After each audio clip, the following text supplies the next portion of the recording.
ਵਿੱਚ ਹੁਣ मैं मेन अपने विषय ते आवां कि ये कानून है की, ताकि आप इस पिछोकड़ के ध्यान च इहनूं समझ सकीए।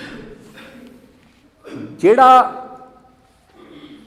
नागरिकता कानून है, पहली गल तो मैं तकनीकी तौर पर जानकारी दे दियां, साडा जिहड़ा नागरिकता कानून है वो 1955 च बनिया सी। इहनूं कहंदे ने सिटीजनशिप एक्ट। उदों बाद जदों कोई इहदे च सोध करनी हुंदी है तो उहनूं कहंदे ने सिटीजनशिप अमेंडमेंट बिल, अंग्रेजी च ये हुंदा है। ਉਹਦਾ हमेशा ही नाम CAB हुंदा है। ते जिहड़ी कोई सोध हुंदी है उहनूं कहंदे ने सिटीजनशिप अमेंडमेंट एक्ट। हमेशा ही जदों भी सोध हो ਉਹਦਾ नाम CAA हो। ये सोधा बहुत बारी हो चुकियां, पहला 2003 च होई आ, हुण होई आ, ਉਹਦਾ नाम भी सी। ये मैं क्लीयर करने वास्ते ही है भी CAA की है। CAA जदों सोध हो जू तो ये जिहड़ा मूल कानून है वो नागरिकता कानून ही हो, सोध होगी ਉਹਦੇ च जुड़ गई। ये तो सिर्फ कई बार इन्ना क भुलेखा हुंदा, मैं तां दस्सिआ। हुण मैं कानूनी पासों नहीं शुरू करता क्योंकि फिर गल उलझ जाती है। मैं प्रक्रिया के पासों शुरू करदा भी हुण होऊ की, उत्थों मैं तुहानूं कानून की व्याख्या कर दूंगा।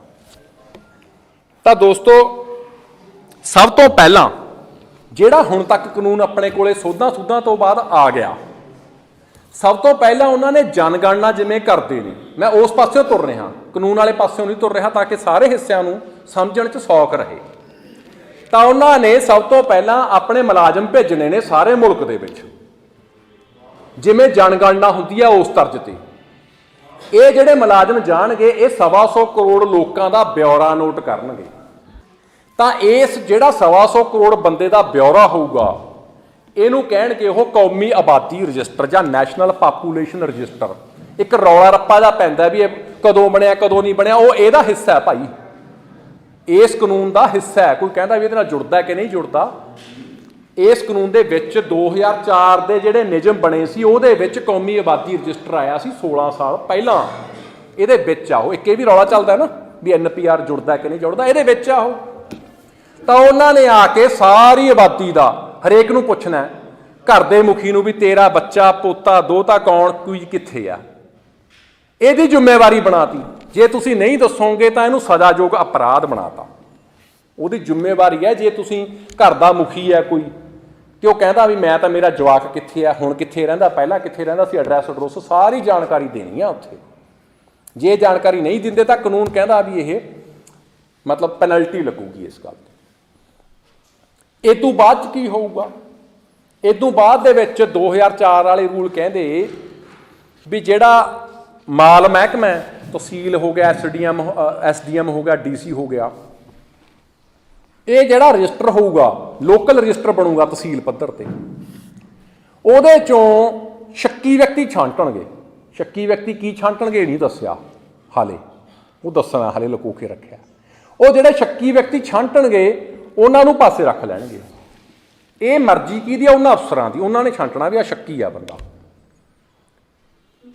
वो जिहड़े शक्की बंदियां दी लिस्ट अड्ड कढ लई, जिहड़ा बाकी बच गया वो बन गया नैशनल सिटीजनशिप रजिस्टर NCR। इहदे विच दर्ज है, जिहड़ा कहंदे भी NPR ते NCR जुड़िया नहीं, इहदे विच दर्ज है।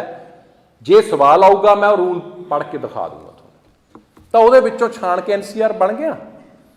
जिहड़े बंदे विच नहीं आए वो फिर की करनगे, आपां वो हिंदू मुसलमान सिख सारा देख लीए, आपां इकट्ठा ही रख लो, हाले समझण वास्ते सौखा। उन्होंने फिर दिन दिते ने 120 दिन दिते हैं टोटल, अड्ड अड्ड कार्रवाइयां छड़ दईए। उदों तुसीं जाके उत्थे कहना होगा भी नहीं मैं गलती नाल रह गया जी, मैं तो शक्की व्यक्ति है नहीं, मैं तो नागरिक हाँ। तुसीं वो कागज़ की मन्नणगे, ये हाले उन्होंने रूल देने ने, हाले रूल है नहीं। आ फोन जे बंद कर सकते हो कर लो, वो रूल हाले दसने ने, पर मैं दसूँगा नागरिकता का पैमाना कानून मुताबिक ही, मैं हौली हौली साफ करता हूँ। तो वह बंदे ने जाके SDM को दसना होगा भी आह मेरे को हैगे ने, वो सुनवाई करूगा, उन्हें फैसला करना है भी नहीं तेरा कागज़ तू बन गया कि नहीं बन गया, उन्हें फैसला देना है। उन्हें जो फैसला देता वो प्रक्रिया के राही वो हो गया, उदू गाहां अपील दी है, DC तक अपील निबड़ जानी है। हुण तुसीं रह गए, मान लो कोई बंदा रह गया, हुंदा की है कोई बंदा मान लो पहला रहिंदा सीगा, हुण अपने बंदे ने हिमाचल तो आके इत्थे नौकरी करते हैं बिजली बोर्ड, तुसीं बहुत सारे बंदे जानते होंगे, इत्थे आ गए ना तो उन्हें रिकॉर्ड उत्थों चुकना, सारा कुछ तो अलग होगा जी साडी भकाई जां कुछ भी। तो जे कोई बंदा कागज़ां चों रह गया उहदी अगली कार्रवाई की होगी, ਅਗਲੀ ਕਾਰਵਾਈ ਇਹ ਹੈ ਜੋ NRC ਦੇ ਵਿੱਚ ਨਹੀਂ ਰਹਿੰਦਾ, ਜੇ ਤਾਂ ਤੁਸੀਂ ਹੈਗੇ ਹੋ ਹੁਣ ਇੱਥੇ ਜਿਹੜਾ CAA 2019 ਹੈ ਉਹਦਾ ਰੋਲ ਆ ਗਿਆ, ਤਾਂ ਜੇ ਤਾਂ ਤੁਸੀਂ ਹੈਗੇ ਹੋ ਮੁਸਲਮਾਨ ਫਿਰ ਤਾਂ ਤੁਸੀਂ ਉਹਦੀ ਆਪਾਂ ਅੱਡ ਗੱਲ ਕਰ ਲੈਂਦੇ ਹੋ। ਜੇ ਤੁਸੀਂ ਨੌਨ ਮੁਸਲਿਮ ਹੋ ਫਿਰ ਕੀ ਕਰਨਾ ਤੁਸੀਂ? ਫਿਰ ਇਹ ਨਹੀਂ ਹੈ ਵੀ ਤੁਸੀਂ ਆਪਣੇ ਆਪ ਤੁਸੀਂ ਬਣ ਕੇ ਨਾਗਰਿਕ, ਫਿਰ ਤੁਸੀਂ ਤੁਹਾਨੂੰ ਨਾਗਰਿਕਤਾ ਲੈਣ ਦੀ ਪ੍ਰਕਿਰਿਆ 'ਚ ਜਾਣਾ ਪਊਗਾ। ਉਹਦੀ ਇੱਕ ਧਾਰਾ ਅੱਡ ਹੈ ਜਿਹਨੂੰ ਨੈਚੁਰਲਾਈਜੇਸ਼ਨ ਕਿਹਾ, ਸੈਕਸ਼ਨ 5 ਤੋਂ ਲੱਗਦਾ। ਆਪਾਂ ਧਾਰਾਵਾਂ ਧੁਰਾਵਾਂ 'ਚ ਜਾਣਦੇ, ਆਪਣੀ ਗੱਲ ਉਲਝਦੀ ਹੈ। ਤਾਂ ਉਹ ਨਾਗਰਿਕਤਾ ਲੈਣ ਦੀ ਚਾਰਜੋਈ ਦਾ ਅਧਿਕਾਰ ਹੋਊਗਾ ਜਿਹੜਾ ਬੰਦਾ ਨੌਨ ਮੁਸਲਿਮ ਹੈ, ਉਹ ਉਸ ਚਾਰਾਜੋਈ 'ਚ ਪਊਗਾ। ਉਸ ਚਾਰਾਜੋਈ ਰਾਹੀਂ ਨੌਨ ਮੁਸਲਿਮ ਨੂੰ ਨਾਗਰਿਕਤਾ ਮਿਲ ਜੂਗੀ, ਪਰ ਉਹਦੇ ਅਧਿਕਾਰ ਬਰਾਬਰ ਨਹੀਂ ਹੋਣਗੇ ਦੂਜੇ ਨਾਗਰਿਕਾਂ ਦੇ। ਇਹ ਗੱਲ ਮਹੱਤਵਪੂਰਨ ਹੈ। ਜਿਹੜੇ ਨਾਗਰਿਕ ਨਾਗਰਿਕਤਾ ਲੈ ਕੇ ਨਾਗਰਿਕਤਾ 'ਚ ਨਹੀਂ ਆ ਸਕੇ, ਮਗਰੋਂ ਬਣਨਗੇ, ਉਹਨਾਂ ਦੇ ਅਧਿਕਾਰ ਦੂਜੇ ਨਾਗਰਿਕਾਂ ਦੇ ਬਰਾਬਰ ਨਹੀਂ ਹੋਣਗੇ। ਹੁਣ ਪਹਿਲਾਂ ਆਪਾਂ ਇਹ ਦੇਖ ਲਈਏ ਵੀ ਕਿਹੜੇ ਹਿੱਸੇ ਨੇ ਜਿਹੜੇ ਜ਼ਿਆਦਾਤਰ ਰਹਿਣਗੇ। ਹੁਣ ਇੱਥੇ ਥੋੜ੍ਹੀ ਜਿਹੀ ਆਰਾਮ ਨਾਲ ਸਮਝ ਲਈਏ ਗੱਲ। ਦੇਖੋ ਦੋਸਤੋ, ਜਿਹੜੇ ਲੋਕ ਜਿਨ੍ਹਾਂ ਕੋਲੇ ਜ਼ਮੀਨਾਂ ਜਾਇਦਾਦਾਂ ਵਾਲੇ ਨੇ, ਜਿਹੜੇ ਪੜ੍ਹੇ ਲਿਖੇ ਨੇ, ਜਿਹੜੇ ਧਨੀ ਜਮਾਤ ਹੈ, ਉਹਨਾਂ ਦੇ ਕਾਗਜ਼ ਬਣੇ ਹੁੰਦੇ ਨੇ। ਜਿਹੜੀਆਂ ਇਹੋ ਜਿਹੀਆਂ ਪਾਕਟਾਂ ਜਿਵੇਂ ਪੰਜਾਬ, ਹਰਿਆਣਾ, ਦਿੱਲੀ ਹੋ ਗਿਆ, ਇੱਥੇ ਜ਼ਿਆਦਾਤਰ ਲੋਕਾਂ ਦੇ ਬਣੇ ਹੋਏ ਹੋਣਗੇ। ਜ਼ਿਆਦਾਤਰ ਗਰੀਬਾਂ ਕੋਲੇ ਕਾਗਜ਼ ਨਹੀਂ ਹੁੰਦੇ। ਜਿਹੜੇ ਜ਼ਮੀਨ ਜਾਇਦਾਦਾਂ ਦੇ ਮਾਲਕ ਨੇ ਉਹਨਾਂ ਦਾ ਤਾਂ ਰਿਕਾਰਡ ਬੋਲਦਾ, ਉਹਦੇ 'ਚ ਪਿਓ ਦਾਦਿਆਂ ਦੀ ਲੜੀ ਤੁਰੀ ਆਉਂਦੀ ਆ ਮਗਰ ਤੱਕ। ਪਰ ਜਿਹੜੇ ਉਹਨਾਂ ਦੇ ਸੀਰੀ ਪਾਲੀ ਸੀ ਉਹਨਾਂ ਦਾ ਤਾਂ ਨਾਮ ਤਾਂ ਪਿਓ ਵੀ ਨਹੀਂ, ਪਿਓ ਦਾਦਾ ਛੱਡੋ, ਪਿਓ ਨਹੀਂ, ਉਹਨਾਂ ਤੋਂ ਕਿਵੇਂ ਸਾਬਤ ਕਰਨਗੇ? ਤਾਂ ਇਹਦਾ ਮਤਲਬ ਕੀ ਹੈ ਵੀ ਜਿਹੜੀ ਇਹ ਪੁੰਨੀ ਲਾਈ ਆ ਉਹਨਾਂ ਨੇ, ਇਹਦੇ 'ਚ ਅਣ ਕੇ ਹੀ ਗੱਲ ਇਹ ਹੈ ਵੀ ਰਹਿਣਗੇ ਕਿਹੜੇ ਬੰਦੇ ਜ਼ਿਆਦਾ। ਜਦੋਂ ਕਾਗਜ਼ੀ ਕਾਰਵਾਈ ਬਣ ਚੱਲਦੀ ਹੈ, ਜ਼ਿਆਦਾਤਰ ਬੰਦੇ ਉਹ ਰਹਿਣਗੇ ਜਿਹੜੇ ਦਲਿਤ ਨੇ। ਗਰੀਬ ਕੌਣ ਨੇ? ਦਲਿਤ ਨੇ। ਮੁਸਲਮਾਨਾਂ 'ਚ ਵੀ ਕਿਹੜੇ ਰਹਿਣਗੇ? ਜਿਹੜੇ ਯੂਪੀ ਦੇ ਮੁਸਲਿਮ ਜ਼ਿਮੀਂਦਾਰ ਨੇ ਉਹ ਨਹੀਂ ਰਹਿੰਦੇ, ਜਿਹੜੇ ਧਨੀ ਨੇ ਉਹ ਨਹੀਂ ਰਹਿੰਦੇ। ਗਰੀਬ ਮੁਸਲਮਾਨ ਜਿਹੜੇ ਪਛੜੀਆਂ ਜਾਤੀਆਂ ਦੇ ਨੇ। ਮਾਰਚ ਕੌਣ ਆਉਣਗੇ ਬੰਦੇ? ਜਿਹੜੀ ਬਹਿਸ ਚੱਲ ਰਹੀ ਹੈ, ਉਹ ਜਿਹੜੇ ਆਪਣਾ ਆਹ ਨੇ ਜੰਗਲਾਂ ਦੇ ਵਿੱਚ ਸਲਵਾ ਜੂਡਮ ਚੱਲਦਾ, ਸ਼ਾਇਦ ਕਈਆਂ ਨੂੰ ਪਤਾ ਹੋਵੇ, ਨਾ ਪਤਾ ਹੋਵੇ। ਸਲਵਾ ਜੂਡਮ 'ਚ ਮੈਂ ਥੋੜ੍ਹੀ ਜਿਹੀ ਗੱਲ ਕਰਦੇ ਹਾਂ। ਉੱਥੇ ਜਿਹੜੇ ਕਬੀਲੀ ਲੋਕ ਰਹਿ ਰਹੇ ਨੇ, ਉਹਨਾਂ ਨੂੰ ਸਰਕਾਰ ਨੇ ਛੱਡਿਆ ਹੋਇਆ ਸੀ ਵੀ ਆਪਦੇ ਸਿਰ ਤੇ। ਫਿਰ ਕੀ ਹੋਇਆ? ਉੱਥੋਂ ਨਿਕਲੇ ਆਏ ਖਜ਼ਾਨੇ, ਆਪਣਾ ਬੌਕਸਾਈਟ ਤੇ ਹੋਰ ਵੱਡੇ ਖਣਿਜ ਪਦਾਰਥ ਨਿਕਲੇ ਆਏ। ਜੰਗਲ ਨੇ, ਵੱਡੇ ਜੰਗਲ ਨੇ, ਬਹੁਤ ਵੱਡੇ ਜੰਗਲ ਨੇ। ਉੱਥੇ ਆਬਾਦੀਆਂ ਹਜ਼ਾਰਾਂ ਸਾਲ ਤੋਂ ਰਹਿ ਰਹੀਆਂ, ਕਾਗਜ਼ੀਆਂ ਪੱਤਰੀਆਂ, ਪਿੰਡਾਂ ਦਾ ਨਹੀਂ ਸੀ ਸਰਕਾਰ ਨੂੰ ਪਤਾ। ਫਿਰ ਸਰਕਾਰ ਕਹਿੰਦੀ ਵੀ ਖਜ਼ਾਨਾ ਨਿਕਲਿਆ ਆ, ਹੁਣ ਕੀ ਕਰੀਏ? ਦੁਨੀਆ ਭਰ ਦੇ ਜਾਪਾਨੀ, ਅਮਰੀਕੀ ਸਰਮਾਏਦਾਰ ਪੈ ਗਏ ਮਗਰ ਵੀ ਸਾਨੂੰ ਚਾਹੀਦਾ ਜਿਹੜੀ ਦੌਲਤ ਆ ਇਹ। ਗ੍ਰੇਨਾਈਟ ਦੇ ਪਹਾੜ ਲੱਭ ਗਏ। ਉਹ ਕਹਿੰਦੇ ਇਹਨਾਂ ਨੂੰ ਭਜਾ ਦਿਓ ਕੁੱਟ ਕੇ। ਫਿਰ ਉਹ ਕਹਿੰਦੇ ਵੀ ਫਿਰ ਭਜਾਈਏ ਕਿਵੇਂ? ਉਹ ਕਹਿੰਦੇ ਵੀ ਇਹਨਾਂ ਨੂੰ ਐ ਕਹੋ ਵੀ ਅੱਤਵਾਦੀ ਨੇ। ਉਹ ਕਹਿੰਦੇ ਮਾਓਇਸਟ। ਹੁਣ ਭਲਾ ਜਿਹੜਾ ਬੰਦਾ ਹਾਲੇ 20 ਤੱਕ ਤਾਂ ਗਿਣਤੀ ਨਹੀਂ ਗਿਣ ਸਕਦਾ, ਸਮਾਜ ਪੁਰਾਣੀ ਹਾਲਤ 'ਚ ਰਹਿ ਰਿਹਾ, ਉਹਨੂੰ ਉਹ ਸਮਾਜ ਪੂਰੇ ਦਾ ਪੂਰਾ ਭਾਰਤੀ ਸਰਕਾਰ ਨਾਲ ਕਿਉਂ ਟੱਕਰ ਲਊ? ਭਾਰਤੀ ਸਰਕਾਰ ਲਊ ਜਾ ਕੇ ਟੱਕਰ ਉਹਨਾਂ ਨਾਲ। ਇਹ ਵਾਪਰਿਆ ਸਲਵਾ ਜੂਡਮ, ਉੱਥੇ ਪਿੰਡਾਂ ਦੇ ਪਿੰਡ ਅਜਾੜੇ, ਸਾਰਾ ਕੁਝ ਹੋਇਆ। ਹੁਣ ਜਦੋਂ ਆਪਾਂ ਇਸ ਗੱਲ ਨਾਲ ਜੋੜਦੇ ਹਾਂ, ਉਹਨਾਂ ਕੋਲੇ ਕੀ ਕਾਗਜ਼ ਹੋਣਗੇ? ਕਿੱਥੋਂ ਸਾਬਤ ਕਰਨਗੇ ਉਹ ਵੀ ਅਸੀਂ ਇੱਥੋਂ ਜੰਮੇ ਵੀ ਸੀ ਹਿੰਦੁਸਤਾਨ 'ਚ ਕਦੇ? ਇਹ ਲੋਕ ਰਹਿ ਜਾਣਗੇ, ਦਲਿਤ ਰਹਿ ਜਾਣਗੇ, ਜਿਹੜੇ ਪ੍ਰਵਾਸ ਕਰਕੇ ਪੀੜ੍ਹੀਆਂ ਪਹਿਲਾਂ ਲੁਧਿਆਣੇ ਦੀਆਂ ਫੈਕਟਰੀਆਂ 'ਚ ਕੰਮ ਕਰ ਰਹੇ ਨੇ। ਉਹ ਕਿੱਥੋਂ ਲਿਆਉਣਗੇ ਵੀ ਯਾਰ ਮੈਂ ਹੁਣ ਪਹਿਲਾਂ ਬਿਹਾਰ 'ਚ ਜਾਵਾਂ, ਉੱਥੇ ਪਿੰਡੋਂ ਜਾ ਕੇ ਆਪਦੇ ਦਾਦੇ ਦਾ, ਨਾਨੇ ਦਾ ਕਾਗਜ਼ ਲੈ ਕੇ ਆਵਾਂ? ਉਹ ਥੋੜ੍ਹੀ ਲੈ ਕੇ ਆਊ, ਕਹੂ ਜੀ ਮੈਨੂੰ ਸ਼ਰਨਾਰਥੀ ਮੰਨ ਕੇ ਹੀ ਰੱਖ ਲਓ। ਐਂ ਕਹੂਗਾ ਨਾ ਉਹ ਵੀ ਮੈਨੂੰ ਉੱਥੇ ਨਹੀਂ ਜਾਇਆ ਜਾਂਦਾ, ਮੈਨੂੰ ਤਾਂ ਸ਼ਰਨਾਰਥੀ ਵਾਲੇ ਕੋਟੇ 'ਚ ਹੀ ਦੇ ਦਿਓ। ਜਿਹੜੇ ਮੂਲ ਨਿਵਾਸੀ ਸੀ ਉਹ ਸ਼ਰਨਾਰਥੀ ਬਣ ਗਏ। ਮੋਟੀ ਜਿਹੀ ਕਹਾਣੀ ਇਹ ਹੈ। ਦੋ ਕੈਟਾਗਰੀਆਂ ਬਣ ਗਈਆਂ ਨਾਗਰਿਕਾਂ ਦੀਆਂ। ਪਹਿਲਾਂ ਤਾਂ ਇੱਕ ਸੀਗੀਆਂ, ਇਸ ਦਸਤਾਵੇਜ਼ 'ਚ ਤਾਂ ਇੱਕੋ ਹੀ ਨਾਗਰਿਕ ਸੀ, ਇਸ 'ਚ ਦੋ ਬਣ ਗਏ। ਜਿਹੜੇ ਮਗਰਲੇ ਬਣ ਗਏ, ਮੈਂ ਗੈਰ ਮੁਸਲਮਾਨਾਂ ਦੀ ਗੱਲ ਕਰਦਾ, ਇਹਨਾਂ ਦੇ ਅਧਿਕਾਰ ਦੂਜਿਆਂ ਦੇ ਬਰਾਬਰ ਨਹੀਂ ਹੈਗੇ। ਕਿਵੇਂ ਬਰਾਬਰ ਹੈ ਨਹੀਂ? ਜਿਹੜਾ ਨਾਗਰਿਕਤਾ ਲੈ ਕੇ ਆਊਗਾ ਉਹ ਸਹੁੰ ਚੱਕੂਗਾ, ਉਹ ਸਹੁੰ ਚੱਕੂਗਾ ਵੀ ਮੈਂ ਇੱਥੋਂ ਦੇ ਸੰਵਿਧਾਨ ਦੀ, ਕਾਨੂੰਨ ਦੀ ਪਾਲਣਾ ਕਰੂੰਗਾ। ਤਾਂ ਇਹਦਾ ਮਤਲਬ ਇਹ ਹੈ ਵੀ ਜਿਹੜੇ ਸਲਵਾ ਜੂਡਮ, ਉਹਨਾਂ ਦੇ ਜਿਹੜੇ ਕਾਰਡ ਬਣਨਗੇ, ਉਹਨਾਂ ਦੀ ਜਿਹੜੀ ਰਜਿਸਟ੍ਰੇਸ਼ਨ ਹੋਊਗੀ, ਇਹ ਵਾਜਬ ਤੌਰ 'ਤੇ ਇਸ ਗੱਲ ਦੇ ਪੂਰੇ ਖਦਸ਼ੇ ਨੇ। ਉਹ ਸੰਘਰਸ਼ ਕਰਦੇ ਨੇ। ਇੱਥੇ 10-10 ਹਜ਼ਾਰ ਲੋਕਾਂ ਤੇ, ਪਿੰਡਾਂ ਦੇ ਲੋਕਾਂ ਤੇ ਆਪਣਾ ਦੇਸ਼ ਨਾਲ ਗੱਦਾਰੀ ਦਾ ਮੁਕੱਦਮਾ ਬਣ ਜਾਂਦਾ। ਪਤਾ ਨਾ ਜਮਹੂਰੀ ਹੱਕਾਂ ਦੇ ਕਾਰਕੁਨਾਂ ਨੂੰ ਤਾਂ ਦੱਖਣ ਦੇ ਵਿੱਚ ਪੂਰੇ ਦੇ ਪੂਰੇ ਪਿੰਡ ਦੇ ਉੱਤੇ 124 ਲਾਤੀ ਸੀ ਵੀ ਇਹ ਦੇਸ਼ ਧਰੋਹੀ। ਤਾਂ ਜਿਹੜੇ ਸੰਘਰਸ਼ ਕਰ ਰਹੇ ਵੰਚਿਤ ਲੋਕ ਨੇ, ਜਲ ਜੰਗਲ ਜ਼ਮੀਨ ਤੇ ਦਲਿਤ ਨੇ ਤੇ ਹੋਰ ਇਹ ਸਾਰੇ ਲੜ ਰਹੇ ਨੇ, ਇਹਨਾਂ ਦੇ ਜਿਹੜੇ ਕਾਰਡਾਂ ਦੇ ਉੱਤੇ ਹੋਊਗਾ, ਇਹਨਾਂ ਦੇ ਵਿੱਚ ਹੀ ਹੋਣਗੇ ਨਾ ਇਹਨਾਂ ਦੇ ਆਗੂ ਜਿਹੜੇ ਇਸ ਤਬਕੇ ਰਾਹੀਂ ਆਉਣਗੇ, ਉਹਨਾਂ ਦੀ ਨਾਗਰਿਕਤਾ ਰਹੂਗੀ ਵੀ ਭਾਈ ਤੁਸੀਂ ਤਾਂ ਸੰਵਿਧਾਨ ਦੇ ਉਲਟ ਚੱਲਦੇ ਹੋ, ਕਾਨੂੰਨ ਦੇ ਉਲਟ ਚੱਲਦੇ ਹੋ। ਤਾਂ ਇਸ ਤਰ੍ਹਾਂ ਉਹਨਾਂ ਦੇ ਉੱਤੇ ਹਮਲਾ ਬਣਦਾ, ਉਹ ਘੱਟ ਅਧਿਕਾਰਾਂ ਵਾਲੇ ਨਾਗਰਿਕ ਬਣਦੇ ਨੇ ਇਸ ਹਿਸਾਬ ਨਾਲ। ਤਾਂ ਜਿਹੜੇ ਇਸ ਤੋਂ ਬਾਅਦ ਦੇ ਵਿੱਚ ਜਿਹੜਾ ਮੁਸਲਮਾਨ ਰਹਿ ਗਿਆ ਜਾਂ ਜਿਹੜਾ ਮੁਸਲਮਾਨ ਰਹਿ ਗਿਆ ਜਾਂ ਇਸ ਪੁੰਨੀ 'ਚ ਆ ਗਿਆ, ਉਹਦੇ ਕੋਲੇ ਕੀ ਆ, ਉਹਦੀ ਫਾਈਲ ਜਾਣੀ ਆ ਫਾਰਨ ਟ੍ਰਿਬਿਊਨਲ ਕੋਲੇ। ਹੁਣ ਮੈਂ ਕਾਨੂੰਨੀ ਪ੍ਰਕਿਰਿਆ ਮੈਂ ਤੁਹਾਨੂੰ ਦੱਸ ਰਿਹਾ, ਜਿਹੜਾ ਉਹ ਫੋਰਨ ਟ੍ਰਿਬਿਊਨਲ ਆ ਉਹ ਕਹਿੰਦਾ ਵੀ ਭਾਈ ਤੂੰ ਜਿਹੜਾ ਬੰਦਾ ਆ ਗਿਆ, ਤੂੰ ਭਾਰਤ ਦਾ ਨਾਗਰਿਕ ਹੈ ਨਹੀਂ, ਉੱਥੇ ਉਹਨੇ ਸਾਨੂੰ ਮਦਈ ਬਣਾਤਾ, ਮੈਂ ਸਾਬਤ ਕਰਨਾ ਮੈਂ ਭਾਰਤ ਦਾ ਨਾਗਰਿਕ ਹਾਂ। ਜਿਹੜਾ NRC 'ਚ ਨਹੀਂ ਸਾਬਤ ਕਰ ਸਕਿਆ, ਉਹਦੇ 'ਚ ਨਹੀਂ ਸਾਬਤ ਕਰ ਸਕਿਆ, ਉਹ ਫਾਰਨ ਟ੍ਰਿਬਿਊਨਲ ਕੋਲੇ ਚਲਿਆ ਗਿਆ। ਉਹ ਟ੍ਰਿਬਿਊਨਲ ਵੀ ਅਫਸਰਾਂ ਦਾ ਹੋਣਾ, ਕੋਰਟ ਦਾ ਨਹੀਂ ਹੋਣਾ। ਉੱਥੇ ਜਾ ਕੇ ਕਾਨੂੰਨ ਦੇ ਵਿੱਚ ਲਿਖਿਆ, ਧਾਰਾ 8 ਤੇ 9 ਹੈ, ਉਹਨਾਂ ਨੇ ਕਹਿ ਦੇਣਾ ਵੀ ਇਹ ਬੰਦਾ ਯਾਰ ਇਹ ਬੰਗਾਲੀ ਬੋਲਦਾ ਜਾਂ ਪੰਜਾਬੀ ਬੋਲਦਾ ਤੇ ਹੈ ਇਹ ਤਾਂ ਪਾਕਿਸਤਾਨ ਦਾ ਨਾਗਰਿਕ ਹੈ। ਇਹ ਐਸੇ ਤਰ੍ਹਾਂ ਹੀ ਹੈ ਜਿਵੇਂ ਮੈਂ ਤੁਹਾਨੂੰ ਦੱਸ ਰਿਹਾ। ਉਹਨਾਂ ਨੇ ਆਪਣੇ ਵੱਲੋਂ ਜਿਹੜੇ ਦੇਸ਼ ਨਾਲੋਂ ਵੱਧ ਮਿਲਦਾ ਜੁਲਦਾ ਉਹ ਕਹਿ ਦੇਣਾ ਵੀ ਇਹਦਾ, ਉਹਨੇ ਸਾਬਤ ਕਰਨਾ ਵੀ ਮੈਂ ਉੱਥੋਂ ਦਾ ਨਹੀਂ। ਅਸਾਮ ਜਿਹੜਾ NRC ਹੋਇਆ ਉਹਦੇ ਵਿੱਚ ਪਹਿਲਾਂ 40 ਲੱਖ ਬੰਦਾ ਕੱਢਿਆ ਉਹਨਾਂ ਨੇ ਇਸ ਪ੍ਰਕਿਰਿਆ 'ਚ ਵੀ ਜਿਹੜਾ ਵਿੱਚ ਨਹੀਂ ਆਇਆ। 40 ਲੱਖ ਦੇ ਵਿੱਚੋਂ ਵੱਡੀ ਗਿਣਤੀ 'ਚ ਸਥਾਨਕ ਬੰਦੇ ਆ ਗਏ, ਗਰੀਬ ਗਰੂਬੇ ਆ ਗਏ, ਉਹਨਾਂ ਨੇ ਆਉਣਾ ਸੀ। ਫਿਰ ਉਹ ਸੁਪਰੀਮ ਕੋਰਟ ਗਏ, ਸੁਪਰੀਮ ਕੋਰਟ ਕਹਿੰਦੀ ਯਾਰ ਦੁਬਾਰੇ ਦੇਖ ਲਓ, ਦੁਬਾਰੇ ਦੇਖ ਕੇ 20 ਲੱਖ ਰਹਿ ਗਏ। ਇਹੋ ਜਿਹੀ ਪ੍ਰਕਿਰਿਆ ਇਹ। ਜਿਹੜੇ 20 ਲੱਖ ਰਹਿ ਗਏ ਉਹਨਾਂ 'ਚ 12 ਲੱਖ ਹਿੰਦੂ ਆਬਾਦੀ ਸੀ, ਜਿਨ੍ਹਾਂ ਨੂੰ ਮਾਰਨ ਤੁਰੇ ਸੀ ਉਹ ਫੇਰ ਘੱਟ ਸੀ। ਫਿਰ ਉਹ ਫੋਰਨ ਟ੍ਰਿਬਿਊਨਲ ਦੇ ਵਿੱਚ ਗਏ, ਜਦੋਂ ਕੇਸ ਇੱਥੇ ਤਾਂ ਤੇ ਪਹੁੰਚ ਗਏ ਤਾਂ 2018 ਤੱਕ 92,000 ਬੰਦਾ ਉਹਨਾਂ ਨੇ ਕਿਹਾ ਵੀ ਇਹ ਬੰਗਲਾਦੇਸ਼ੀ ਆ। ਇਸ ਪ੍ਰਕਿਰਿਆ ਰਾਹੀਂ ਬੰਗਲਾਦੇਸ਼ ਕਹਿੰਦਾ ਵੀ ਠੀਕ ਹੈ, ਸਾਨੂੰ ਸਾਡੇ ਬੰਦੇ ਮੋੜ ਦਿਓ ਜਿਹੜੇ ਹੈਗੇ ਨੇ, ਉੱਥੇ ਥੋੜ੍ਹੀ ਚੱਲੂ ਇਹ। ਉਹ ਕਹਿੰਦੇ ਦੱਸੋ ਕਿਵੇਂ ਬੰਗਲਾਦੇਸ਼ੀ ਨੇ, ਤੁਹਾਡੀਆਂ ਅਦਾਲਤਾਂ ਨੇ ਤਾਂ ਕਰਤੇ, ਸਾਨੂੰ ਦੱਸੋ। 200-250 ਬੰਦਾ ਹੀ ਉਹ ਵਾਪਸ ਮੁੜ ਸਕਿਆ, ਬਾਕੀ ਸਾਰਿਆਂ ਦਾ ਕੀ ਬਣਿਆ?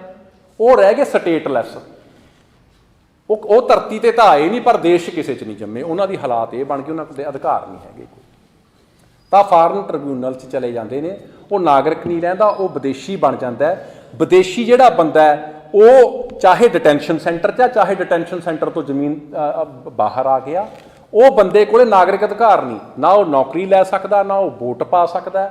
ਉਹ ਬਿਨਾਂ ਅਧਿਕਾਰਾਂ ਦਾ ਬੰਦਾ ਹੈ, ਜਿਹੜਾ ਆਪਦੀ ਜ਼ਮੀਨ ਜਾਇਦਾਦ ਮਾਲ ਅਸਬਾਬ ਘਰ ਦੀ ਰਾਖੀ ਕਰਨ ਤੋਂ ਜਿਹਨੂੰ ਮਹਿਰੂਮ ਕਰ ਦਿੱਤਾ ਗਿਆ, ਤੇ ਜਿਹਦੇ ਜਰਾਇਮ ਪੇਸ਼ਾ ਲੋਕ ਨੇ, ਉਹਨੂੰ ਕੋਈ ਉਹਦੇ ਆਂਢੀ ਗੁਆਂਢੀ ਨੇ ਉਹਨਾਂ ਦੇ ਸਾਹਮਣੇ ਉਹ ਨਿਹੱਥਾ ਹੋ ਗਿਆ ਪੂਰੀ ਤਰ੍ਹਾਂ। ਇਹ ਹਾਲਾਤ ਬਣਦੀ ਹੈ, ਇੱਥੋਂ ਨਸਲ ਕੁਸ਼ੀਆਂ ਸ਼ੁਰੂ ਹੁੰਦੀਆਂ ਨੇ। ਤਾਂ ਇਸ ਕਰਕੇ ਮੁਸਲਮਾਨ ਭਾਈਚਾਰੇ ਦੇ ਖਦਸ਼ੇ ਨੇ, ਉਹ ਇਸ ਗੱਲ ਕਰਕੇ ਵਾਜਬ। ਹੁਣ ਮੈਂ ਦੁਬਾਰੇ ਗੱਲ ਕਰਾਂ ਵੀ ਨਾਗਰਿਕਤਾ ਦਾ ਸ਼ੱਕੀ ਵਿਅਕਤੀ ਤੇ ਦੁਬਾਰੇ ਥੋੜੀ ਜਿਹੀ ਉਲਝਵੀਂ ਗੱਲ ਹੈ। ਤਾਂ ਜੋ ਹੁਣ ਤੱਕ ਨਾਗਰਿਕਤਾ ਦਾ ਜੋ ਪੈਮਾਨਾ ਹੈ, ਉਹਨਾਂ ਨੇ 3 ਸ਼ਰਤਾਂ ਰੱਖੀਆਂ ਨੇ।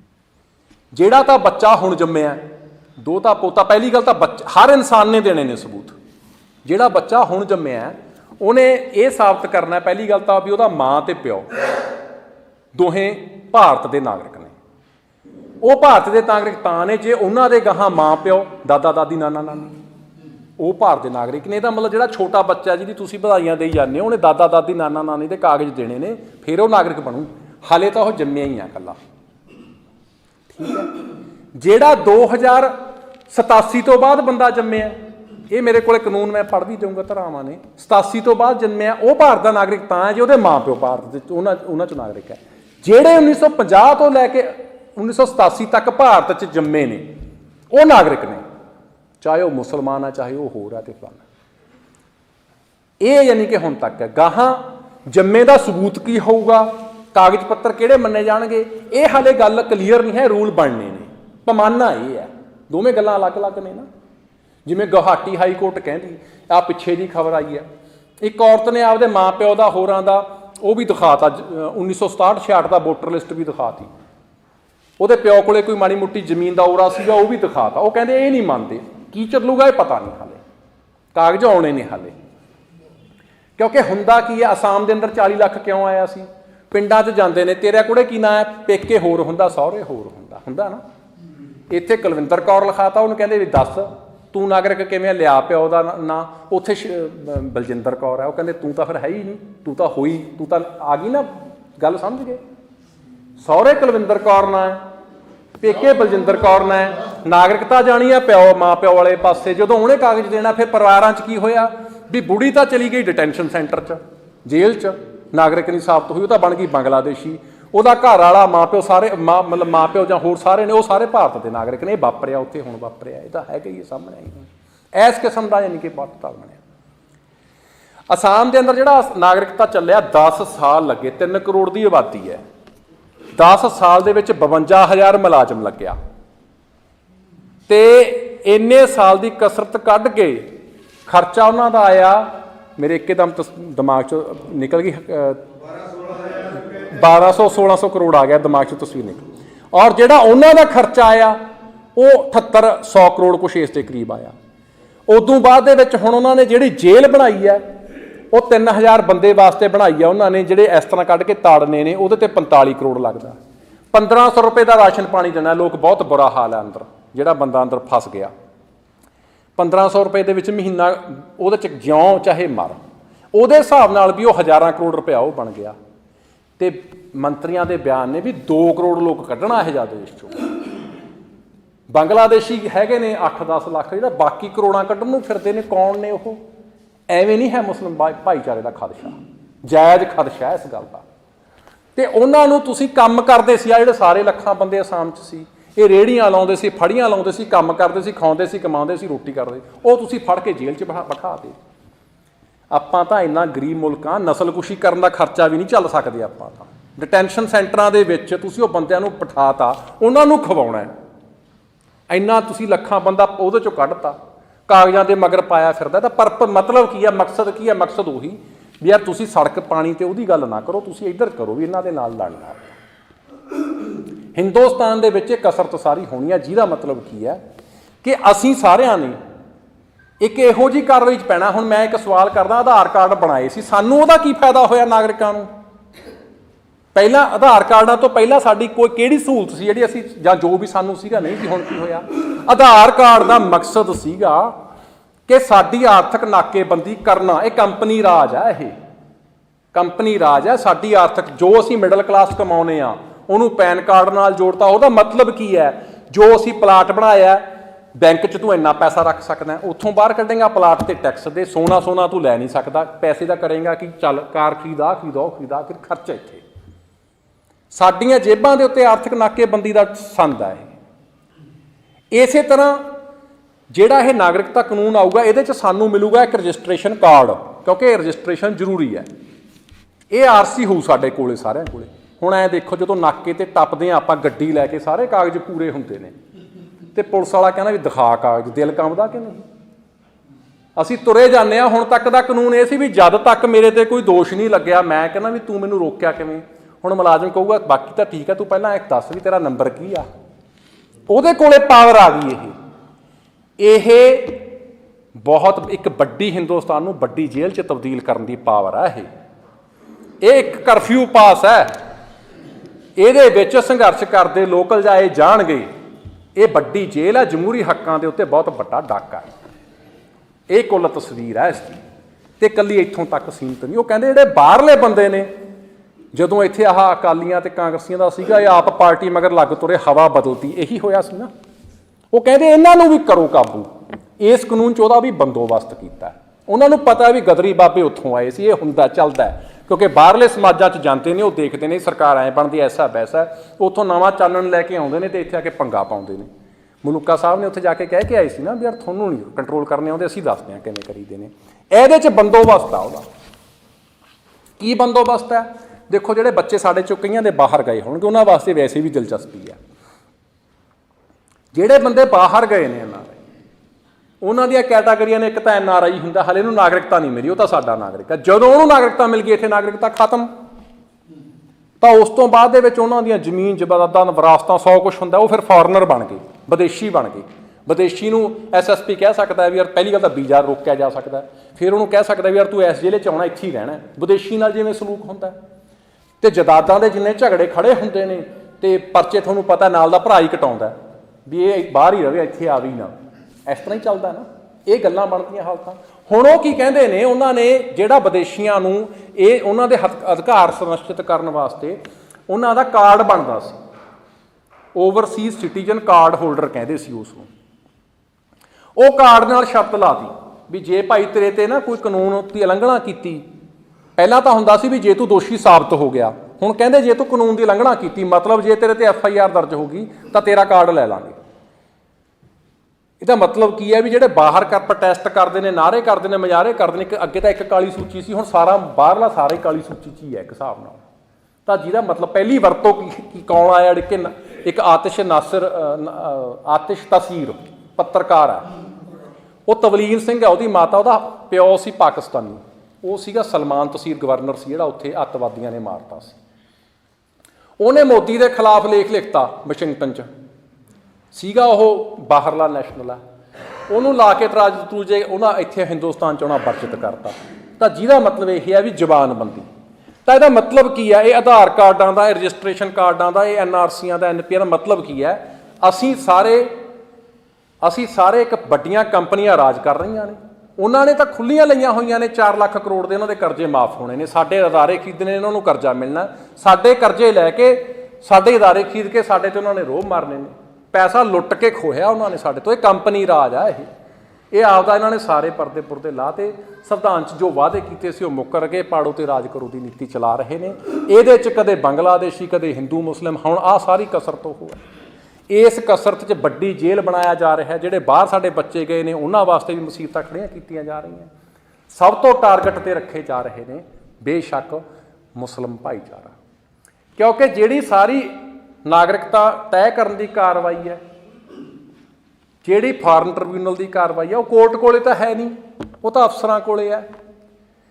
ਪਟਵਾਰੀ ਵਾਲਾ ਚੁਟਕਲਾ ਨਹੀਂ ਸੁਣਿਆ, ਕੁੱਤਾ ਭੌਂਕਦਾ ਸੀ, ਉਹ ਕਹਿੰਦਾ ਵੀ ਤੇਰੇ ਨਾਂ ਤੇ ਜ਼ਮੀਨ ਦਾ ਔਰਾ ਹੁੰਦਾ ਫਿਰ ਦੱਸਦਾ ਤੈਨੂੰ। ਹੁਣ ਉਹਨਾਂ ਕੋਲੇ ਸਾਡੀ ਨਾਗਰਿਕਤਾ ਦਾ ਹੱਕ ਆ, ਉਹਨਾਂ ਕੋਲੇ, ਉਹਨਾਂ ਨੇ ਤੈਅ ਕਰਨਾ। ਅਸੀਂ ਰਹਿ ਜਾਾਂਗੇ।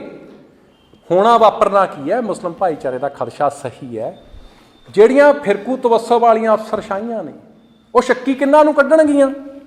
ਮੰਨ ਲਓ ਮੇਰਾ ਕੋਈ ਬਾਲ ਬੱਚਾ ਕਿਸੇ ਕਾਗਜ਼ ਕਰਕੇ ਫਸ ਗਿਆ, ਮੈਂ ਕੀ ਕਰੂੰਗਾ, ਕਰਨਾ ਕੀ ਪਊਗਾ, ਆਪਾਂ ਕਾਗਜ਼ ਥੋੜ੍ਹੀ ਲੱਭਦੇ ਫਿਰਾਂਗੇ, ਆਪਾਂ ਕਹਾਂਗੇ ਯਾਰ ਹਲਕਾ ਇੰਚਾਰਜ ਨੂੰ ਕਹਿ ਕੇ ਨਾ ਫੋਨ ਕਰਵਾ ਦੇ, ਯਾਰ ਤੂੰ ਸ਼ੱਕੀ ਸ਼ੁੱਕੀ ਨਾ ਗਣੇ, ਇਹਨੂੰ ਟਪਾ ਦੇ, ਆਹੀ ਕਰਾਂਗੇ ਨਾ। ਉਹ ਜਾ ਕੇ ਕਹੂ ਹਾਂ ਜੀ ਬੈਠੋ ਮੈਂ ਹੁਣੀ ਫੋਨ ਮਾਰਦਾ, ਕਢਾਤਾ, ਕੰਮ ਨਹੀਂ ਕੀਤਾ, ਲੱਲਾ ਨਹੀਂ ਖੱਖਾ ਨਹੀਂ, ਅਸੀਂ ਉਹਦੇ ਆਸਾਨਮੰਦ ਹੋ ਗਏ।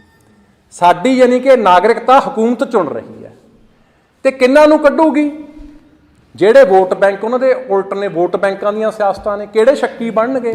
ਇਹੀ ਸਿਆਸਤ ਹੈ, ਇਹ ਹੋਰ ਸਿਆਸਤ ਥੋੜ੍ਹੀ ਹੈ। ਜਿਹੜਾ ਨਾਗਰਿਕਤਾ ਸੂਚੀ 'ਚੋਂ ਬਾਹਰ ਰਹਿ ਗਿਆ, ਉਹ ਇੰਨੇ ਕਰੋੜਾਂ ਲੋਕ ਬਾਹਰ ਥੋੜ੍ਹੀ ਦਵਲ ਦੇਣਗੇ। ਉਹਨਾਂ ਨੂੰ ਰੱਖ ਲਿਆ ਇਹੋ ਜਿਹੀ ਚੀਜ਼ ਬਣਾ ਕੇ ਜਿਹਦਾ ਵੱਡੀ ਨਸਲਕੁਸ਼ੀ ਕੀਤੀ ਜਾ ਸਕਦੀ ਹੈ, ਵੀ ਇਹ ਤਾਂ ਬਾਹਰਲੇ ਨੇ, ਬਾਹਰਲਿਆਂ ਦੀ ਤੁਸੀਂ ਥੋੜ੍ਹੀ ਉਹ ਕਰੋਗੇ ਪੱਖ। ਇਹ ਬਣਾਤਾ ਜਿਹੜਾ ਕੋਈ ਬਾਹਰਲੇ ਬੰਦੇ ਦੀ ਪੱਖ ਉਹ ਕਰਦਾ, ਫੋਰਨਰ ਐਕਟ 'ਚ ਉਹਨੂੰ 5 ਸਾਲ ਦੀ ਕੈਦ ਦਾ ਬੰਦੋਬਸਤ ਕੀਤਾ। ਇਹ ਹਮਲਾ ਹੈ ਇੱਕ ਨੰਗਾ ਚਿੱਟਾ। ਤਾਂ ਇਹ ਸਥਿਤੀ ਹੈ ਮੋਟੀ ਜੀ ਮੈਂ ਸਮੇਟਦੀ। ਜੇ ਕੋਈ ਪੱਖ ਰਹਿ ਗਿਆ ਹੋਇਆ ਸਵਾਲਾਂ 'ਚ ਪੂਰੀ ਹੋ ਜੂਗੀ, ਜੇ ਕੋਈ ਧਾਰਾਵਾਂ ਤੇ ਹੋਰ ਪੂਰੀਆਂ ਕਰਨੀਆਂ। ਹੁਣ ਮੈਂ ਇੱਕ ਪੱਖ ਹੋਰ ਰੱਖਦੇ ਹਾਂ ਕਿ ਇਹ ਭਾਜਪਾ ਦਾ ਹਮਲਾ, ਇਹ ਮੇਰੇ ਖਿਆਲ ਦੇ ਵਿੱਚ ਮੇਰਾ ਇਸ 'ਤੇ ਵਿਚਾਰ ਥੋੜ੍ਹਾ ਜਿਹਾ ਵੱਖਰਾ ਹੈ। ਜਿਹੜਾ ਆਧਾਰ ਕਾਰਡ ਸੀ ਉਹ ਹਕੂਮਤ ਦਾ ਫੈਸਲਾ ਸੀ, ਪਾਰਟੀ ਉਦੋਂ ਕਾਂਗਰਸ ਸੀ, ਕਦੇ ਭਾਜਪਾ ਸੀ। ਜਿਹੜਾ NCR ਤੇ NPR ਬਣਨ ਦਾ ਫੈਸਲਾ ਹੈ, ਇਹ ਭਾਜਪਾ ਦਾ ਨਹੀਂ ਹੈ ਇਕੱਲੀ ਦਾ। ਇਹ ਰੌਲਾ ਚੱਲ ਰਿਹਾ ਨਾ ਵੀ ਯਾਰ ਕੌਮੀ ਕਾਗਜ਼ ਨਹੀਂ ਹੀ ਦਿਖਾਏਂਗੇ, ਜਿਹੜਾ ਇਹ ਮਸਲਾ ਆਉਂਦਾ, ਇਹ ਥੋੜ੍ਹੀ 2019 'ਚ ਪਾਸ ਹੋਇਆ, ਇਹ ਤਾਂ 2004 'ਚ ਪਾਸ ਹੋਇਆ, 16 ਸਾਲ ਪਹਿਲਾਂ ਪਤਾ ਲੱਗਿਆ ਉਦੋਂ ਆਪਾਂ ਨੂੰ। ਉਦੋਂ ਸਾਰੀਆਂ ਪਾਰਟੀਆਂ ਨੇ ਸਹਿਮਤੀ ਨਾਲ ਕੀਤਾ। ਸਟੈਂਡਿੰਗ ਕਮੇਟੀ ਬਣੀ, ਉਹਦਾ ਮੁਖੀ ਸੀ ਪ੍ਰਣਬ ਮੁਖਰਜੀ, ਆਨਲਾਈਨ ਪਈਆਂ ਨੇ ਇਹ। ਉਹਦੇ 'ਚ ਸਾਰੀ ਹਕੂਮਤ ਪਾਰਲੀਮੈਨੀ ਰਾਏ ਸੀ, ਮਾਫ ਕਰਨਾ, ਉਹਦੇ 'ਚ CPI CPM ਕਾਂਗਰਸ ਪਾਰਟੀ, ਇੱਥੋਂ ਸਰਦਾਰ ਸਿਮਰਨਜੀਤ ਸਿੰਘ ਮਾਨ ਜੀ ਵੀ ਉਹਦੇ 'ਚ ਨੁਮਾਇੰਦੇ ਸੀਗੇ।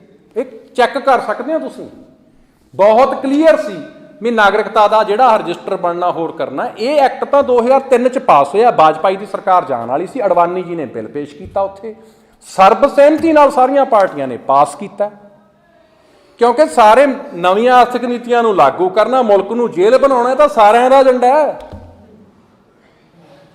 ਇਹ ਗੱਲ ਹੁਣ ਜਿਹੜੇ ਕਹਿ ਰਹੇ ਨੇ ਵੀ ਅਸੀਂ ਆਪਦੀ ਵਿਧਾਨ ਸਭਾ 'ਚ ਨਹੀਂ ਲਾਗੂ ਕਰਨ ਦੇਵਾਂਗੇ, ਇਹ ਗੱਲ ਕੀ ਬਣੀ? ਉਦੋਂ ਤੁਸੀਂ ਪਾਸ ਕੀਤਾ, ਜਿਹੜੇ ਕਹਿੰਦੇ ਨੇ ਵਿਧਾਨ ਸਭਾ 'ਚ ਲਾਗੂ ਨੇ, ਸੈਂਟਰ ਸੂਚੀ ਦਾ ਐਕਟ ਆ, ਰੋਕੋਗੇ ਕਿਵੇਂ? ਇਹ ਕੋਈ ਗੱਲ ਦਾ ਅਰਥ ਨਹੀਂ ਨਾ ਬਣਦਾ। ਉਦੋਂ ਪਾਸ ਕੀਤੇ ਨੇ ਸਰਬਸਹਿਮਤੀ ਨਾਲ। ਸਰਦਾਰ ਮਨਮੋਹਨ ਸਿੰਘ ਨੇ ਇੱਕ ਬਿਆਨ ਦਿੱਤਾ ਉੱਥੇ, ਉਦੋਂ ਜਦੋਂ ਪਾਸ ਹੋ ਰਹੇ ਸੀ, ਕਿਉਂਕਿ ਮਨਮੋਹਨ ਸਿੰਘ ਜੀ ਬੜੀ ਮਹਾਰਤ ਨਾਲ ਬਿਆਨ ਦਿੰਦੇ। ਉਹਨਾਂ ਦਾ ਬਿਆਨ ਇਹ ਸੀ ਵੀ ਇਹ ਤੁਸੀਂ ਪਾਸ ਕਰ ਰਹੇ ਹੋ, ਠੀਕ ਹੈ, ਸਾਡੀ ਹਮਾਇਤ ਹੈ, ਪਰ ਇਹਦੇ ਨਾਲ ਜਿਹੜੇ ਸਾਡੇ ਬੰਗਲਾਦੇਸ਼ ਤੇ ਹੋਰਾਂ ਤੋਂ ਸ਼ਰਨਾਰਥੀ ਆਉਣੇ ਨੇ ਉਹਨਾਂ ਦਾ ਕੀ ਬਣੂ, ਉਹਨਾਂ ਦੀ ਲਫਾਜੀ ਕੀ ਹੈ। ਜਦੋਂ ਤਾਂ ਉਹਨਾਂ ਨੇ ਉੱਥੋਂ ਆਉਣ ਵਾਲੇ ਹਿੰਦੂ ਸਿੱਖਾਂ ਦੀ ਗੱਲ ਕਰਦੇ ਨੇ, ਉਹਨੂੰ ਉਹ ਕਹਿੰਦੇ ਨੇ ਪਰਸੀਕਿਊਟਡ ਕਮਿਊਨਿਟੀਜ਼, ਉਹਨਾਂ ਦਾ ਨਾਮ ਇਹ ਰੱਖਿਆ ਹੋਇਆ। ਜਦੋਂ ਉਹ ਮੁਸਲਮਾਨਾਂ ਦੀ ਗੱਲ ਕਰਦੇ ਨੇ, ਉਹਨੂੰ ਕਹਿੰਦੇ ਨੇ ਇਮੀਗ੍ਰੈਂਟਸ ਫॉर ਇਕਨੋਮਿਕ ਰੀਜ਼ਨਸ। ਇਹਦਾ ਮਤਲਬ ਕੀ ਹੈ? ਕਿਉਂਕਿ ਲਫ਼ਜ਼ ਹੋਰ ਹੁੰਦੇ ਨੇ, ਜਿਵੇਂ ਉਹ ਸੁਧਾਰ ਦੀ ਗੱਲ ਕਰਦੇ ਨੇ, ਥੋੜ੍ਹੀ ਜਿਹੀ ਬੋਰੀਅਤ ਆਊਗੀ, ਮੈਂ ਨਿਬੇੜਦਾ ਇਸ ਗੱਲ ਨੂੰ। ਜਦੋਂ ਉਹਨਾਂ ਨੇ ਨਿੱਜੀਕਰਨ ਕਰਨਾ ਹੁੰਦਾ, ਉਹ ਐਂ ਥੋੜ੍ਹੀ ਕਰਦੇ, ਕਹਿੰਦੇ ਨੇ ਨਿੱਜੀਕਰਨ ਕਰਾਂਗੇ, ਉਹ ਤਾਂ ਆਪਾਂ ਕਹਿੰਦੇ, ਉਹ ਕਹਿੰਦੇ ਸੁਧਾਰ ਕਰਾਂਗੇ। ਇਸ ਤਰ੍ਹਾਂ ਮਨਮੋਹਨ ਸਿੰਘ ਕਹਿੰਦੇ ਉਦੋਂ ਕਿਹਾ ਵੀ ਉਹਦਾ ਲਫ਼ਜ਼ ਪੰਜਾਬੀ ਦਾ ਮਤਲਬ ਇਹ ਸੀਗਾ ਵੀ ਯਾਰ ਮੁਸਲਮਾਨਾਂ ਨਾਲ ਤਾਂ ਠੀਕ ਹੈ, ਪਰ ਹਿੰਦੂ ਸਿੱਖ ਜਿਹੜੇ ਆਉਂਦੇ ਉਹਨਾਂ ਨੂੰ ਤਾਂ ਰੱਖੋ। ਜਿਹੜਾ ਉਹਨਾਂ ਦਾ ਦੂਜਾ MP ਬੋਲਿਆ ਬਹੁਤ ਸਪਸ਼ਟ ਬੋਲਿਆ। ਤਾਂ ਮੇਰਾ ਕਹਿਣ ਦਾ ਮਤਲਬ ਇਹ ਹੈ, ਇਹ ਤੱਥ ਹੈ, ਇਹਦੇ 'ਚੋਂ ਜੋ ਮਰਜ਼ੀ ਅਰਥ ਕੱਢ ਲਓ, ਤੇ ਇਕੱਲੇ ਹਿੰਦੁਸਤਾਨ 'ਚ ਨਹੀਂ ਹੋਇਆ ਇਹ। 1982 'ਚ ਬਰਮਾ 'ਚ ਜਿਹੜੇ ਰੋਹਿੰਗੀਏ ਹੁਣ ਮਾਰੇ ਗਏ ਨੇ, ਇਹਦੀ ਨੀਂਹ ਇਹਨਾਂ ਕਾਨੂੰਨਾਂ ਰਾਹੀਂ 1982 'ਚ ਰੱਖੀ ਸੀ। ਇੰਨੇ ਸਾਲ ਹੌਲੀ ਹੌਲੀ ਪਕਾ ਕੇ ਜਿਹੜਾ ਬਾਅਦ 'ਚ ਹੋਇਆ ਜਾ ਕੇ, ਉਹ ਤਾਂ 40 ਸਾਲ ਲੱਗੇ ਉਹਨਾਂ ਨੂੰ ਉਹ ਹਾਲਤ ਬਣਾਉਣ 'ਤੇ।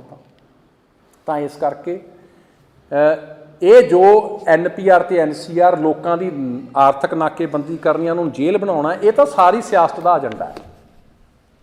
ਇਹਦੇ 'ਚ ਜਿਹੜਾ ਹੁਣ ਹੋਇਆ ਸੋਧ CA 2019 ਹੈ, ਉਹ ਤਾਂ ਇੱਕ ਪੇਜ ਦਾ ਐਕਟ ਹੈ ਛੋਟਾ ਜਿਹਾ। ਉਹਦੇ 'ਚ ਸਿਰਫ ਉਹਨਾਂ ਨੇ ਉਹ ਕੀ ਹੈ, ਉਹ ਐਕਟ ਤਾਂ ਇਹ ਹੋਇਆ ਵੀ ਜਦੋਂ ਅਸਾਮ ਦੇ ਵਿੱਚ ਹੋ ਗਿਆ, ਇਹਨਾਂ ਨੂੰ ਲੱਗਦਾ ਸੀ ਵੀ ਇਕੱਲੇ ਮੁਸਲਮਾਨ ਭਾਈਚਾਰਾ ਫਸੂਗਾ, ਹੋਇਆ ਉਲਟ। ਪਹਿਲਾਂ 40 ਲੱਖ, ਫਿਰ ਵੱਡੀ ਗਿਣਤੀ 'ਚ ਹਿੰਦੂ ਭਾਈਚਾਰਾ ਆ ਗਿਆ। ਫਿਰ ਉਹਨਾਂ ਨੇ ਗੋਟੀਆਂ ਨੰਗੀਆਂ ਚਿੱਟੀਆਂ ਕਰਨੀਆਂ ਪੈ ਗਈਆਂ ਵੀ ਜਿਹੜੇ 3 ਮੁਲਕਾਂ ਤੋਂ ਆ ਰਹੇ ਨੌਨ ਮੁਸਲਿਮ ਜਿਹੜੇ ਭਾਈਚਾਰੇ ਨੇ, ਉਹਨਾਂ ਨੂੰ ਰੱਖ ਕੇ ਵੀ ਉਹਨਾਂ ਨੂੰ ਅਸੀਂ ਨਾਗਰਿਕਤਾ ਦੇਵਾਂਗੇ, ਉਹਨਾਂ ਨੂੰ ਰੈਲ ਦਿੱਤੀ ਹੈ। ਸਿਰਫ 2019 'ਚ ਤਾਂ ਆਹ ਚੀਜ਼ ਆਈ ਹੈ। NCR ਤੇ NPR 2004 'ਚ ਆਇਆ, ਸਰਬਸੰਮਤੀ ਨਾਲ ਆਇਆ। ਇਹ ਮੇਰਾ ਦੂਜਾ ਖੰਡ ਸਮਾਪਤ ਹੈ। ਹੁਣ ਮੈਂ ਲਾਸਟ ਖੰਡ 'ਤੇ ਆ ਗਿਆ, ਮੈਂ ਨਿਬੇੜਦਾ। ਮੇਰੇ ਵਿਚਾਰ ਅਨੁਸਾਰ, ਮੇਰਾ ਜੋ ਦ੍ਰਿਸ਼ਟੀਕੋਣ ਹੈ, ਸਾਡਾ ਕੀ ਅੱਗੇ ਫਿਊਚਰ ਭਵਿੱਖ, ਸਾਡੀ ਕੀ ਗੱਲ ਬਣਦੀ ਹੈ। ਦੋਸਤੋ, ਮੈਂ ਇਹ ਸਮਝਦਾ ਸਾਡਾ ਜਿਹੜਾ, ਇਹ ਤਾਂ ਗੱਲ 'ਚ ਕੋਈ ਡਾਊਟ ਹੀ ਹੈ ਨਹੀਂ, ਮੇਰੀ ਦ੍ਰਿਸ਼ਟੀਕੋਣ ਤੋਂ ਜਿਹੜਾ NPR NCR 2004 ਦੇ ਵਿੱਚ ਜੋ ਅਮੈਂਡਮੈਂਟ ਹੋਈ ਸੀ, ਜੋ 2019 'ਚ ਹੋਈ ਸੀ, ਇਹ ਰੱਦ ਹੋਣੀਆਂ ਚਾਹੀਦੀਆਂ। ਜੋ ਆਵਾਸ ਪ੍ਰਵਾਸ ਦੀ ਸਥਿਤੀ ਹੈ, ਸਾਡਾ ਸਟੈਂਡ ਇੱਕ ਹੋਣਾ ਚਾਹੀਦਾ। ਸਾਡੇ ਬੰਦੇ ਬਾਹਰ ਗਏ ਨੇ, ਉਹਨਾਂ ਵਾਸਤੇ ਹੋਰ, ਤੇ ਜਿਹੜੇ ਇੱਥੇ ਆਉਂਦੇ ਨੇ ਉਹਨਾਂ ਵਾਸਤੇ ਹੋਰ, ਇਹ ਨਹੀਂ ਹੋਣਾ ਚਾਹੀਦਾ। ਸਾਰੀ ਦੁਨੀਆ, ਸਾਰੀ ਮਨੁੱਖਤਾ ਦੀ ਹੈ। ਰੋਜੀ ਰੋਟੀ ਕਮਾਉਣ ਵਾਸਤੇ ਜਿਹੜਾ ਕੋਈ ਬੰਦੇ ਆ ਕੇ ਇੱਥੇ ਬਸ ਰਹੇ ਨੇ 30-30 40-40 ਸਾਲਾਂ ਤੋਂ, ਬਾਲ ਬੱਚੇ ਇੱਥੇ ਹੋ ਕੇ, ਉਹ ਚਾਹੇ ਬੰਗਲਾਦੇਸ਼ੀ ਮੁਸਲਮਾਨ ਨੇ, ਚਾਹੇ ਨੇਪਾਲੀ ਨੇ, ਚਾਹੇ ਤਮਿਲ ਵਾਲੇ ਨੇ, ਚਾਹੇ ਕੋਈ ਹੋਰ ਨੇ। ਸਾਡੇ ਤੋਂ ਲੱਖਾਂ ਲੋਕ ਬਾਹਰ ਜਾ ਰਹੇ ਨੇ, ਇਹ ਭਾਈਚਾਰਾ ਇੱਥੇ ਬੈਠੇ ਨੇ, ਠੀਕ ਹੈ। ਸਾਡਾ ਮੁਲਕ ਕੋਈ ਤਰਜੀਹੀ ਮੁਲਕ ਨਹੀਂ ਹੈ। ਇਹੋ ਜਿਹੀ ਕੋਈ ਹਾਲਤ ਨਹੀਂ ਵੀ ਅਸੀਂ ਬਾਰਡਰ ਖੋਲ੍ਹ ਦਿਆਂਗੇ, ਲੋਕ ਹਿੰਦੁਸਤਾਨ ਨੂੰ ਭੱਜੇ ਆਉਣਗੇ, ਨਹੀਂ। ਬੰਗਲਾਦੇਸ਼ ਦਾ ਵੀ ਸਾਡੇ ਨਾਲੋਂ ਖੁਸ਼ਹਾਲੀ ਜਿਹੜਾ ਇੰਡੈਕਸ ਹੈ, ਅੱਡ ਫਿਗਰਾਂ ਨੇ ਸਾਡੇ ਨਾਲੋਂ ਉੱਪਰ ਦੀ ਨੇ।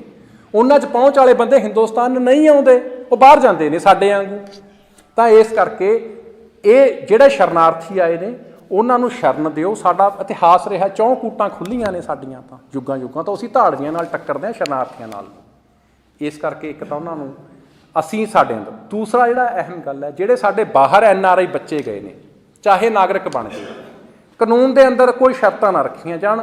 ਜੇ ਉਹਨਾਂ ਦੇ ਕੋਈ ਵਿਚਾਰ ਨੇ, ਨਵੇਂ ਪ੍ਰਬੰਧਾਂ 'ਚ ਜਾ ਕੇ ਉਹਨਾਂ ਨੇ ਸਿੱਖੇ ਨੇ, ਉਹਨਾਂ ਨੂੰ ਮੌਕਾ ਦਿੱਤਾ ਜਾਵੇ। ਉਹਨਾਂ ਦੇ ਨਾਲ ਉਹਨਾਂ ਦੇ ਜੋ ਇੱਥੇ ਜ਼ਮੀਨ ਜਾਇਦਾਦ ਦੇ ਅਧਿਕਾਰ ਨੇ, ਉਹਨਾਂ 'ਤੇ ਕੋਈ ਆਂਚ ਨਹੀਂ ਹੋਣੀ ਚਾਹੀਦੀ, ਕਲੀਅਰ ਹੋਣੀ ਚਾਹੀਦੀ ਹੈ ਗੱਲ। ਬਹੁਤ ਵੱਡੀ ਪੱਧਰ 'ਤੇ ਪ੍ਰਵਾਸ ਹੋਣਾ ਐ, ਉਹ ਯਾਨੀ ਕਿ ਮੁਹਤਾਜ ਹੋ ਗਏ ਸਿਆਸੀ ਐਸਟੈਬਲਿਸ਼ਮੈਂਟ ਦੇ, ਇਹ ਗੱਲ ਗਲਤ ਹੈ। ਇਹ ਸਾਡਾ ਮਸਲਾ ਬਣਦਾ ਹੈ। ਦੂਜਾ, ਜਿਹੜੀ ਸਾਡੀ ਨਾਗਰਿਕਤਾ ਯੁੱਗਾਂ ਪੁਸ਼ਤਾਂ ਤੋਂ ਅਸੀਂ ਇੱਥੇ ਰਹਿ ਰਹੇ ਹਾਂ। ਭਾਰਤੀ ਗਣਰਾਜ ਬਾਅਦ 'ਚ ਬਣਿਆ, ਇਹਨੇ ਸਾਨੂੰ ਨਾਗਰਿਕਤਾ ਸੈਕਸ਼ਨ 5 'ਚ ਦਿੱਤੀ ਹੈ। ਪਾਰਲੀਮੈਂਟ ਕੋਲੇ ਕੋਈ ਅਧਿਕਾਰ ਨਹੀਂ ਚਾਹੀਦਾ ਵੀ ਸਾਡੀ ਨਾਗਰਿਕਤਾ ਸਾਨੂੰ ਖੋਹੇ। ਇਹ ਖੋਹਣ ਦੇ ਕਾਨੂੰਨ ਨੇ। ਸਾਡੀ ਨਾਗਰਿਕਤਾ ਖੋਹਣ ਦਾ ਪਾਰਲੀਮੈਂਟ ਕੋਲੇ ਕੋਈ ਅਧਿਕਾਰ ਹੋਣਾ ਨਹੀਂ ਚਾਹੀਦਾ। ਜੱਦੀ ਪੁਸ਼ਤੀ ਨਾਗਰਿਕਾਂ ਅਸੀਂ, ਸਾਡੀ ਨਾਗਰਿਕਤਾ ਪੂਰੀ ਤਰ੍ਹਾਂ ਸੁਰੱਖਿਅਤ ਹੋਣੀ ਚਾਹੀਦੀ ਹੈ।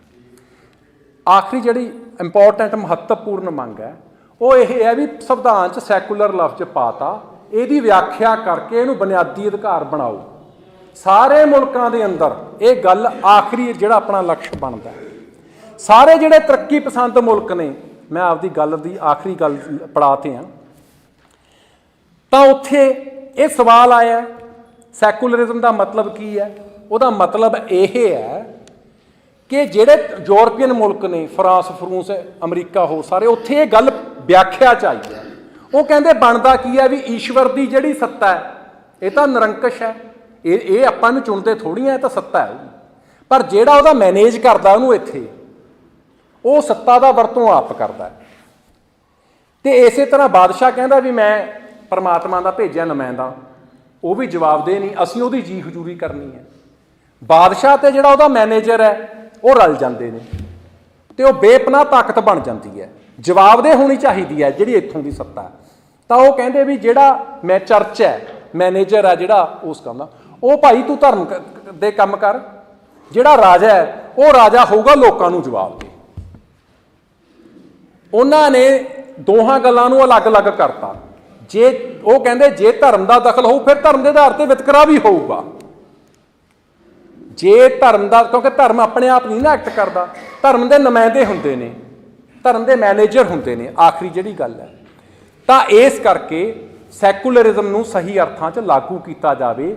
ਸਾਡੀ ਜਿਹੜੀ ਇਸ ਰਾਜ ਭਾਗ ਤੋਂ ਆਸ ਹੈ, ਜੋ ਸਾਨੂੰ ਸੰਵਿਧਾਨ 'ਚ ਕਿਹਾ ਸੀ ਇਹਨਾਂ ਨੇ, ਸਾਡੀਆਂ ਬੁਨਿਆਦੀ ਸਹੂਲਤਾਂ ਦੇਣੀਆਂ, ਸੜਕ, ਬਿਜਲੀ, ਪਾਣੀ, ਇਹਦੀ ਹਿੰਦੂ ਨੂੰ ਵੀ ਲੋੜ ਹੈ, ਮੁਸਲਮਾਨ ਨੂੰ ਵੀ ਲੋੜ ਹੈ, ਸਿੱਖ ਨੂੰ ਵੀ, ਦਲਿਤ ਨੂੰ ਵੀ, ਸਭ ਨੂੰ ਇਕਸਾਰ ਬਰਾਬਰਤਾ। ਇਹ ਰਾਜ ਭਾਗ ਕਰੇ, ਧਰਮ ਹਰੇਕ ਦਾ ਨਿੱਜੀ ਮਾਮਲਾ, ਉਹ ਪੂਰੀ ਆਜ਼ਾਦੀ ਨਾਲ ਮਾਣੇ, ਉਹਦਾ ਦਖਲ ਨਾ ਹੋਵੇ ਇਸ ਗੱਲ 'ਚ।